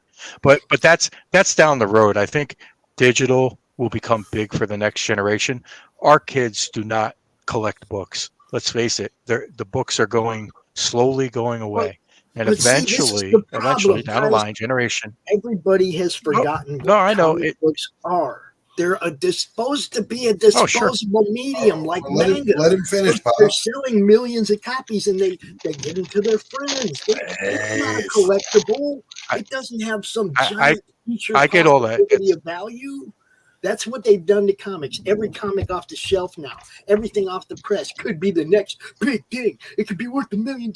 They done screwed comics up that way. That's how they screwed comics up. They think made that- them all Screwed a comics up. All potential. right. Back in the 90s. Let's let Jim finish what he was saying, Pops. We're Yeah. Oh no, it's okay. But like I said, I think you got to look at the generation, what the next generation is doing. I know that like everybody here will teach our kids, hey, here may be the value of a book, right? But I think slowly, and I don't mean to be disparaging about it, but slowly over time, that's just going to go away. It's going to become a digital medium ultimately, and it'll take a long time, and there'll still be books out there for people to buy, and there'll be more avid collectors. I think the collectors market will increase for people who want something tangible, but I think that the medium itself to survive, everything goes digital. I know that. it would be better if there was a balance. But see, this is my deal. I think it was a disposable medium, Jim. It was affordable. Kids could buy comic books. Oh no. Okay, it's not that anymore. But kids can still go buy 3-4 manga books. See, and but it's a cultural thing with manga. Yeah, it's not something they collect. It's something they read, and it's still a disposable medium, and that's why they sell so damn many. Can I just chime in on that for a second? You can't. Everything don't come in a bag and board with manga. Every comic book has to come in a bag of board. You can't compare manga with Western comics. It's a cultural difference. But they grow up on the with same manga in business Japan. model. Comics started as a disposable No, it's not. medium. It's completely different. Manga did. It's not. Okay. It's not. Manga is completely different in Japan. You can go on a train station in Japan and you'll find a vending machine for your manga. Yeah, and you used to It's be able that to go disposable. to 7-Eleven and buy your You have an old comic lady that will pick up a manga and throw it away. No, It's And different. you used to be able It's to completely buy- different. Dude, same thing with comic books when I was a kid, dude. You could go in 7-Eleven, Circle K, buy a comic book, your mom threw it away. Same shit. It was a disposable. Yeah, sure. Yeah, here's the thing, and this is something, and I lived in Japan for 6 years, so I know exactly what's going on, and I'm fixing to go back in January. But when you have manga is so big, okay. When you can go to the train station, and I'm not making this crap up, there is a train that comes in, and this is a real train that looks like the freaking cat from Miyazaki's Totoro, my friend Totoro. The cat, it looks just like him, and it actually runs. Totoro. And then and here's how big manga is. When you go into a construction zone, they don't use orange cones. They use these little figures that look like manga characters that are apologizing for their doing construction. Okay, I mean that's exactly what you're looking at manga compared to here. And I know this for a fact. This happened. Yeah. There is this one little manga called Ruri Dragon. They had to stop producing it because the creator, and I really feel sorry for him, has the same problem that Michael Turner had, and he's in the hospital. And I hope he pulls through. I really do. I don't want to see him gone. But his book was so popular that one store in Japan had 1,500 copies, and they sold all of them. And there's no digital. This is the handbag. They sold all of them in 4 hours. Yep. They had everybody from lawyers to politicians to kids. Everybody went in there to buy that book. That's no digital. There's no digital. None. That's what I'm trying to say. Books will sell whether they don't have to be digital. Well, what I'm getting at is people are going to buy mindset it. of the people. Okay, it is the mindset of the people It's different. that are doing the books. Right. It's Okay, completely because here's the thing: the number 1 and number 2 mangas of all time, both of them were written by women and drawn by women. That doesn't have anything to do with what we're No, what I'm saying is what I'm saying is everybody there in Japan, If they're loves good, they're manga. going to They sell. all It doesn't work on it. matter. That's the mindset. It's not But how many collectors of manga are there in Japan? a lot. Everybody, No, not collectors. They get them. Most of the Japanese people get manga and they're disposable. They throw them away. Exactly. They don't Just they like don't hold the same value as they do here. It's different. It's a different market. completely different market. It's just like It's a different market, and but it's the same market way- that comics used right. back in the 50s and 60s. yeah, It's the same. No, not at all. Disposable. It used to be They disposable. sold them yeah. because they were cheaper to sell. Yes, but because they were cheaper to sell. Yeah. They were disposable. You- And they were disposable. A convenience store didn't mind giving of its space for a comic book rack because it sold. Yeah, It and doesn't they didn't sell care. now. It's So they're not dumbed going to give that before they space. But it bought also them. costs them more to keep it in their store. That's Hold the on, biggest hold on. problem. all right, here's Exactly. What, hold on. That's Here- exactly Wait, what I'm hold on. saying. Let me say something because you guys have been going back and forth for a while. If you don't mind, a problem you guys aren't touching on. No, and you I can't. actually talked. I actually talked to a bunch of people recently in the new Barnes and Nobles that opened. A bunch of teenagers. They were all in the manga section, and I talked to a couple of them. And I said, "What's the draw? What makes you guys do this?" And they go, "I get a lot more quality and more of it from my money." And they don't have a lot of money, these high school kids and these teenagers. Correct. So they get a 14 installation of thick books, a lot of story in it, a lot of artwork for $10 each. They go to a comic book store and they spend $10 on 2 floppies nowadays. That's what I'm saying. They can't afford Yeah. to be collecting comic books because there's too many stories. There's way too much money for each one of them. And not for nothing, it's either the story or the art is crap. And that's the bottom line. They're not getting quality for that money anymore. And the kids still don't have a lot of money. Just like when we were kids, we didn't have a lot of money. But you could go to a store for 50 cents, 75 cents, $1, and still buy the comics you liked back then. Whereas now the dollar it isn't worth as much as it used to be. You're not making as much. Here's So that And has a you lot have to do with it. It doesn't have to do with the Asian culture or versus the American culture, because the American kids here aren't picking it up because they have an Asian culture. They're picking it up here because they can afford it. well, here's the thing. That, and don't There's forget something- about the fact that there's secondary competition, like video games. Yep. We're competing against video games. Oh, Like yeah. it or not, you're competing Everything. against video games. You're Well, competing against movies. You're Anything that competing takes their against money, novels. anything that sucks up the youth of America's money today, you're competing Mhm. against. Correct. Which is all that stuff. Yep. Toys, video games, movies. How many streaming services are they subscribing to? Like, all of this is taking their money. We didn't have all that back in the day. But here's another thing that the difference between now and back in the 50s and 60s. If they didn't sell, they could return them. Okay, Yeah. if you didn't know that, they could. Now today they can't. Everybody's stuck with the books they ordered. That's where Yeah, dollar but things your came kids from. back then didn't know that. The kids No, didn't know I'm that. not talking about kids back then. I'm talking about retailers. Oh, no, the And stores. that's where Okay, dollar bills because came from. that's where the stores Yeah. are getting slammed. That's where the stores are getting hurt. Is if they could return books That don't sell. They and wouldn't get get credit for them that don't sell, it would be a whole different ball game. Well, that's where the '90s kicked the shit out of it. Yes, I agree with that, but I'm just saying that's a factor there. The business model for comic books changed, guys. Mhm. And the gotta business admit model today needs to change again. Well, It needs to change back to what it was, an affordable, disposable medium. the comic book industry gave up the newsstand. Yeah. They gave up the Right. newsstand and went and hid in little LCSs, and they kind of just hid themselves away in local comic shops that were kind of, I mean, most of the time you had to know they were there in order to go. You know, it wasn't something that was advertised heavily. So you Reboots, had, number ones, and miniseries kind of helped kill the industry too. I mean, the only way to find the comic book shops there that are a I lot of knew of back in the day was going to like the Yellow Pages and looking up comic books, and then going to like figuring out where these stores are. Well, the thing was also the comic book, like a comic book shop, were only in the big cities.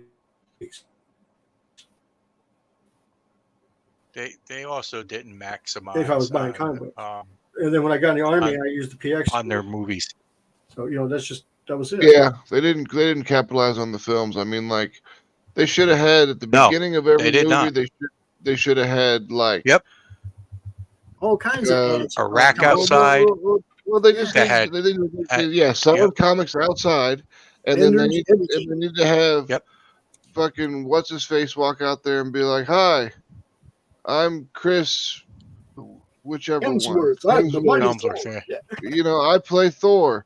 You can follow It's my Hemsworth. stories outside buying the comic books outside this comic shop or outside this theater or at your local comic book shop. Blah blah blah blah blah. That's all they had to Yeah. do. They And then he could've flies away. Yeah. You know, boom, done. And they just didn't maximize on. But I mean, we're not going to fix the industry. Let's face it, we're not. No, we're We're not going not. to fix. You're not going to fix Marvel. You're not going to fix DC. And Just to me, it's like making good indie bashing them, and telling people don't go to comic shops and buy is actually hurting comic book shops. No, You're not I really wouldn't tell You're not somebody really not to go hurting to the Marvel comic or book shop. DC. No, You're not hurting nobody- Disney. I Trust don't me. know There's anybody that's there's telling nothing. people not None to of go us are going to comic do to book hurt Disney. shops. Who's telling people Yeah. not to go to comic shop? But there's no. No. I'm just saying, like by saying like, look, all Marvel is shit. Not all Marvel is shit, but by telling old them that, school people is are the- more likely to go, oh well, then why even go look at Marvel, right? No, But this is why there I is a encourage people there to is a get means their of indie comics into stores, and I encourage people, even if Sure. it doesn't happen. Look, you got a campaign. Sure. You put a retail tier on that campaign where you give 10 copies, 20 copies to a retailer for a cheaper Sure. price. You make sure it's a price point they can make money off of, and then you start sending comic store owners your PDF. And saying, hey, look, this campaign's live right now. We have a retail tier. If you think your fans would like, or if you think your customers would like this, then check it out, man. Go get some, you know? And it's like a comic book store owner is going to know whether or not his comic books or his comic customers would like this book or that book or that book. He knows what genre they're into. He knows what they're going to like. If he's a diligent store owner that's trying to make money, he knows what's going to sell on his shelves. Sure. You got to let him know it's there, though. You got to put it on your campaign. It takes an extra 3 minutes to put that tier on your campaign. Hey, nobody might take it. look. But if you're not telling anybody about it, what can you expect? You got Some to of it promote not your mine, comes down to Peter. the shop owners. You got to promote your Some shit. of it does come down to the shop owners, right? Honestly, I walk into a local comic book shop and the owner doesn't approach me and doesn't say, "Hey, how you doing?" Right, or right. doesn't, say, "Hey," or Doesn't if I even ask him and I say, "Hey, what do you think is good?" and he goes, "I don't know." Yeah, Or that maybe guy this shouldn't book be a over comic here. shop owner. First up, yeah. If I he's know not what you're saying. excited to be Yeah. there, to me there's ownership there too. You And the can't just say like, employees, okay, too. And the there's employees, nothing that too. you can sell, right? It's- And the and the employees too. And I had that happen here in Arizona. I went to a local shop, and Which one? Tell me in the private chat actual real quick. owner was there. Well, no, I won't tell you which one. The owner didn't really approach me at all. He didn't say anything to me, but his worker was pretty good. You know what I mean? Like she was better. But to me, like everybody in that store should be promoting comics. I mean, it's the medium that you want to survive to keep you going. I think, unless it's not. There's no one thing. But you yeah, can there's put the ownership fault there. on. There's no Right. one thing you can put the fault on. And- Like I said, if you're an indie comic creator and you want to get your comic in stores, you got to put in the work like Sam does, right, Max? Yep. Yeah. Dude, The other Sam puts in the work, man. I Look at agree. his Here's book another report. thing when you're talking about retailers and independent books. Now, I did not put a tier of my book for retailers on my campaign. What I did was I emailed the local stores around town and said, Sure. "Hey, this book's coming out. I'm giving you a retail price because I'm not going to on the campaign. You put up a thing that says, "Oh, retailers, I got 5 books for $120." That's not really where's their I price didn't point say going to to be. do that. Hold I said on. to give it a price hold on. point that they can Just a make minute. money off of. I didn't Just a say minute. to charge them full price. Just an example. But no, I'm giving you an Right. example. I have seen campaign after campaign after campaign do a retail tier on their campaign and keep it at the retail price. That's the problem I'm seeing. That's their being unreasonable and thinking that But that's what I'm just saying dumb. is, this is why I don't do it publicly. I go in and Do tell it them, publicly, just give them a proper price, and then even if a I fan do. wants to buy 10 copies of your book for that price, give it to them. okay, there's a difference between. And can they take your book back, or can they send your book back? If your book doesn't sell, can they give it back to you? My Good. novel, And I think that's good. now my novels have a buyback program on them. If they can't sell my novels, they can send them back. Right. See? Okay, that's on my novels. Right. I can tell you this: not one of my novels has ever been sent back. Not one. And I'm sorry, I'm laughing at the comment.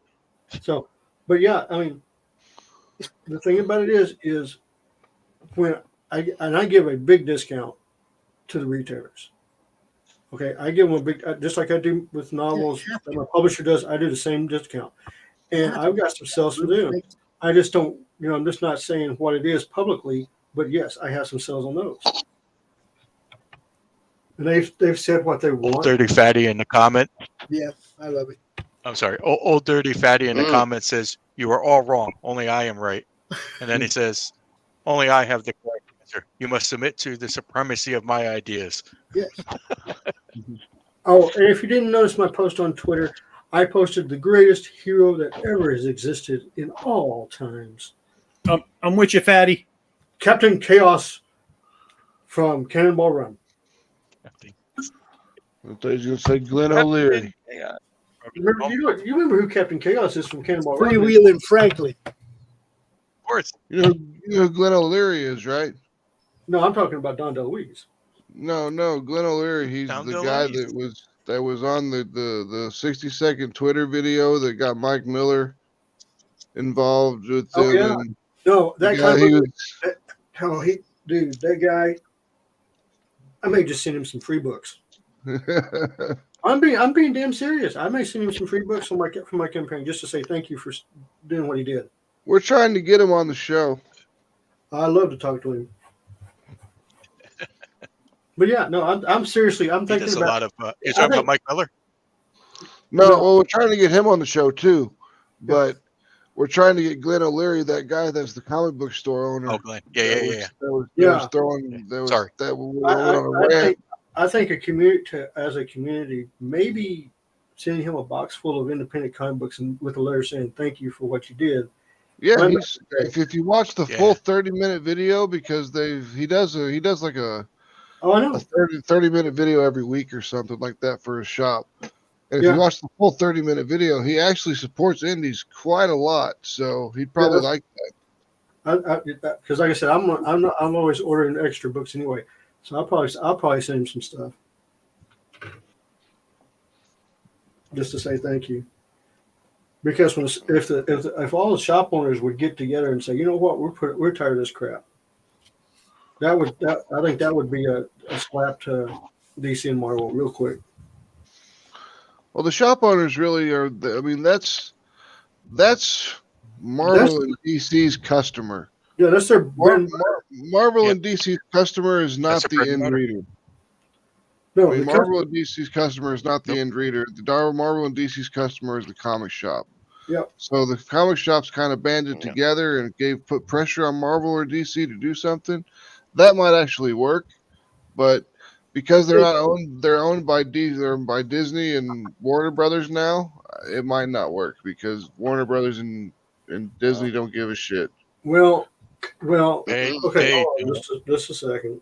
There's some stuff going down at Warner Brothers too that a lot of people don't know. And Disney right now, that's another cluster disaster going on. But that's how to take over.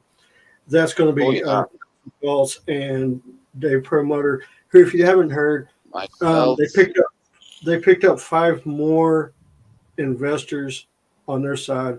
So and they're making phone calls to investors. I got 2 friends who own Disney stock. They've already been contacted by Peltz and Perlmutter, and they've hopped on board. They're getting close to about $6 billion worth of shared control, and I heard that one. They're going to more and more and more. So this is fixing to get really, really ugly. My guess is by May you'll see a complete change of board, and Iger will be out by May. But on the thing about the difference between Warner Brothers and DC is real simple. David Zaslav, who I actually like, he's not from Hollywood. He's actually from Europe. And from New York. Well, no, he was based in, when he was just Discovery. They were based over in Europe, but anyways, I'll explain. When Okay. Discovery got Warner Brothers was a complete disaster. Discovery had no debt whatsoever.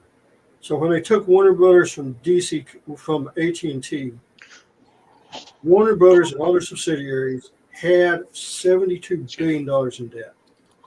Well, yeah, AT&T shifted a whole bunch of debt to Warner Brothers before they sold it to. Yeah, but not that much. If you want to know the exact amount of money that AT&T was in debt, it was $552 billion. That's how much debt they have. That's why they liquidated everything they could, because they were going down. Now, David Zaslav's main goal was he had so many years to fix WBD and to help get that debt down. And he's done, I can understand why he's so focused on that and not DC Comics. And he's got it down now to about $42 billion, which means he's almost cut off half in 2 years of the debt. And what he did with those movies like Black Adam and The Flash and everything, he had those in the can and just threw them out there to see if it would make money. The thing with Batgirl was it wasn't finished. That's whoever said it was finished is lying out their butt. It had finished up preliminary filming. That's it. And it had run over budget by $50 million. That's why they pulled the plug on it. They had not done any reshoots. They had not done any edits. And the test screenings they had run, people who were getting out halfway through the movie and walking out, it was so bad. That's why it got canned.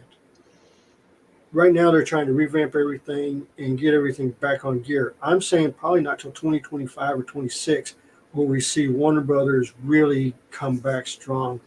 It's just, it takes time. And the thing about it is DC Comics is the smaller part of it. And that's why DC Comics was thrown out of their building. They're trying to cut costs. And like I said, DC Comics, if you want to know how bad it was, DC Comics was evicted from their building in Burbank. And now, they're in a little bitty building where their writers and colorists and artists have to share cubicles. That's a fact. So that's the story behind DC. So, like I said, it's more complicated than anything. But hopefully everything we can get everything turned around. And I would like to get, like I said, I'm sending my proxy to him to get DC turned around and get fixed, because I have a master plan on how to fix it and how it would make independent comic book creators happy as well. But I'm not giving away my secrets.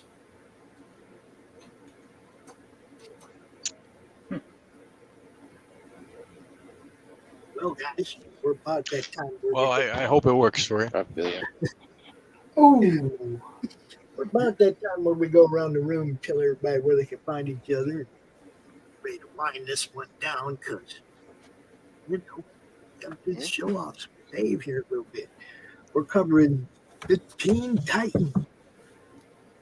The Teen Titans today. We'll be talking about it. So, Max, tell everybody where they can find.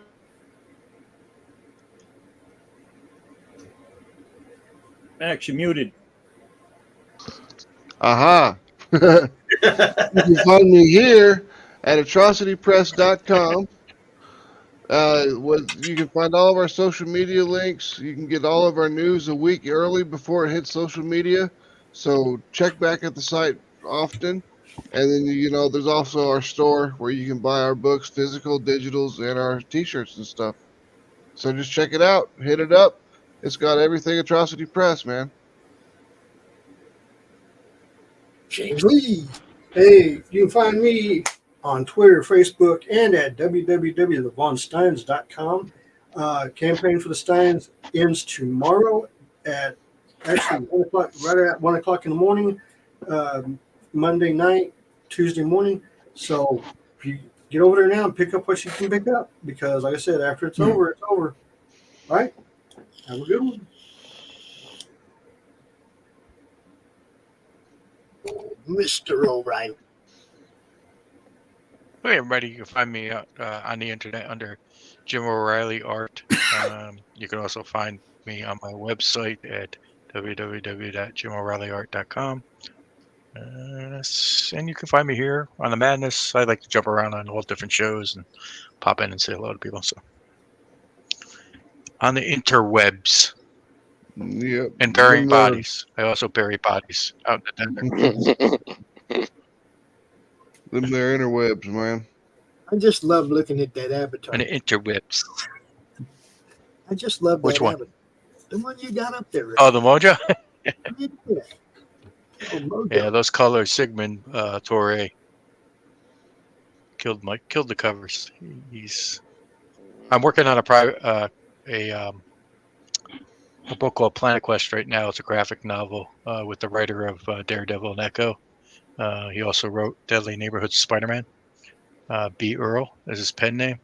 Him and I are working on a 90-page graphic novel. We're up to chapter 3 right now. Say we're halfway in. So going good. Yeah.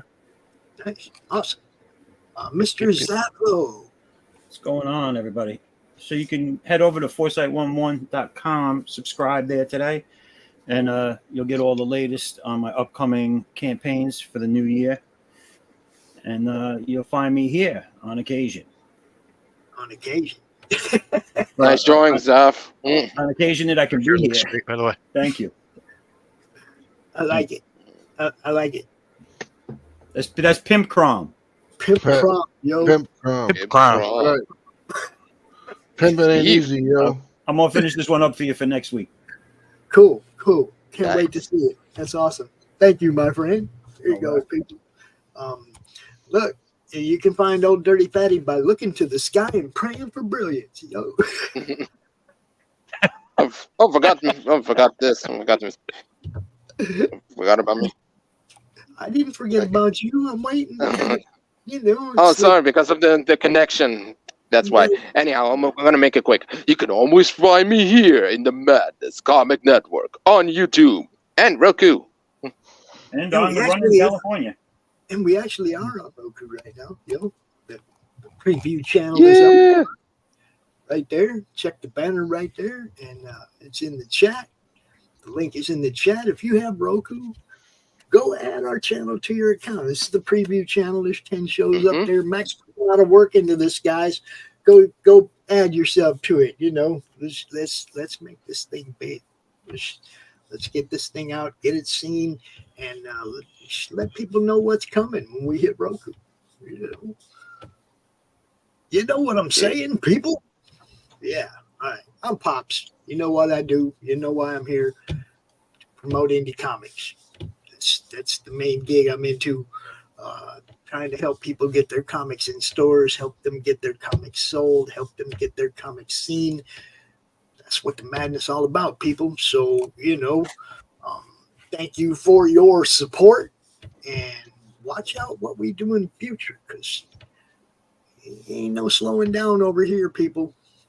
it just ain't happening. Ain't that right, Mike? Pew, pew, pew, pew. Bye, everybody. Later. Bye. Take care. Just wanted to give you all a heads up that right now you can add the Madness Network to your Roku account right there by roku.com account. Add Crom 2. Check out our preview. We got 10 of our highlighted shows up there for you to check out. Some of our best stuff from the last 4 years. Look, it's hard to pick 10 out of 2,600 videos, but we did it. And check it out. The campaign is launching soon, so be there. Peace. There is a creature in the swamps. It lives to destroy. The beast they call Hogzilla. After his latest get-rich scheme goes sideways, Gary Duba, the quintessential Florida man, ends up with a stash of somebody's high-end memorabilia. His gal Crystal is on probation and preparing for the fight of her life, squaring off against Australia's Queen of Combat. Delilah's got her back in training, staying off rich foods and the nose candy. Meanwhile, Gary and his best friend Floyd have been hired to wrangle a massive, abnormally aggressive feral hog that's terrorizing the swamp and wrecking Gary's old neighborhood. Can they bag the elusive monster swine without destroying the Sunshine State? Reserve your copy of Florida Man vs. Hogzilla at FloridaManComics.com. We're bringing back funny books, y'all.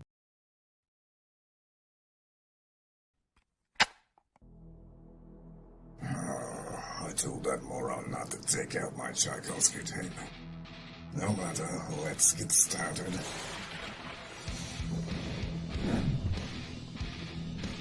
Here we are, Nancy Moon. The last time we left our heroine, she had just joined my esteemed colleagues at level M.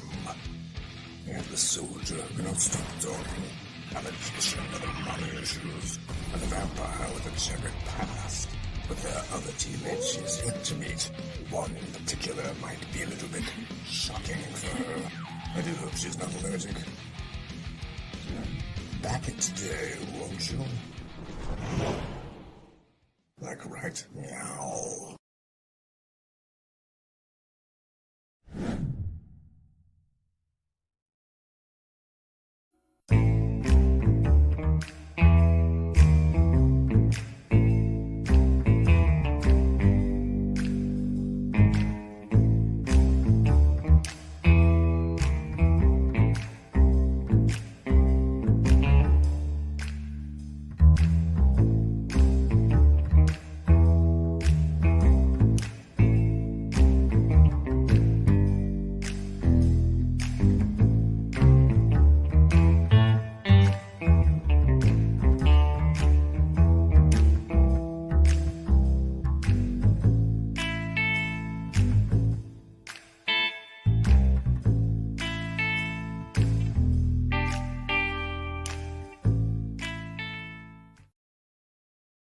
Comic Books for Kids provides comic books to kids in hospitals and cancer centers across the U.S. It's a place where we can all work together to make sure every child has a comic book. 100% of all proceeds go towards the kids. It's about making a difference, and while they're in the hospital, allowing them to fly like a superhero, battle dragons, or rescue teddy bears. We are in every state in the country and now support over 160 hospitals. Every month, we add more. Visit cb4k.org.